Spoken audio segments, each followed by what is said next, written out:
Last month, 3 days of battling happened with gains in Taipei and Taichung for both sides, while in Tibet, China started a secret offensive, which may come to an end this month. As the ceasefire ends, this means that the war of attrition will start up again. Out at sea now, though, the Battle of Kutlo happens. Who will win? Will be a very good question, as the last time the Chinese faced off, they lost, but the Americans now are outnumbered again. Welcome to our latest episode, the Battle of the Sea. Okay, let's start in Taiwan, and on the 13th in Panchao, the US counteroffensive recaptures the towns of Chungli and Taoyuan.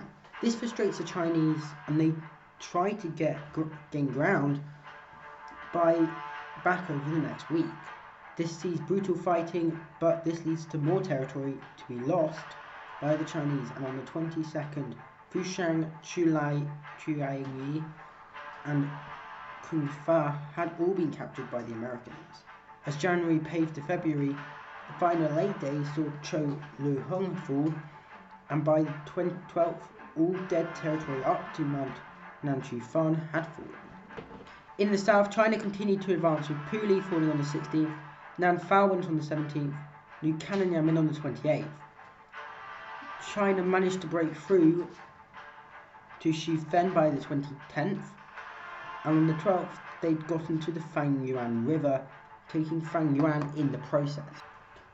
In Tibet, the Dangyua mountain pass was attacked with vigour, and the NATO troops defending fell back, losing Gamdo and the Nagudu and Nakuo in the process.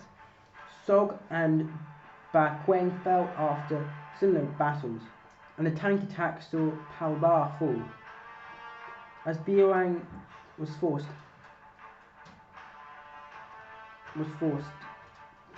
yet the Changguan attack got to within 6 miles of the town.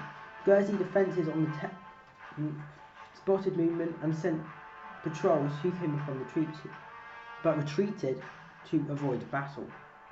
The Gurzi attack was incoming, but the Japanese NATO troops knew. Unfortunately, that's all that happened this month in those two offensives, so remember to watch next month. Elsewhere, Donald Trump was confirmed for the Republicans, while Kamala Harris stood for the Republicans. The UK general election was called for May. And in Taiwan, the Battle of Kutyo starts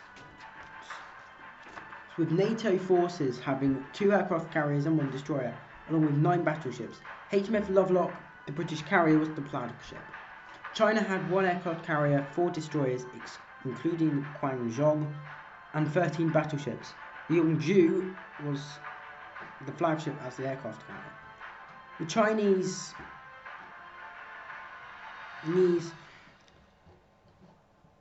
were very cautious after the naval defeat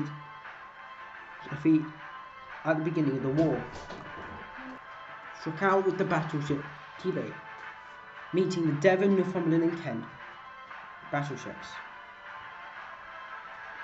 And Tibet dealt some damage before retreating.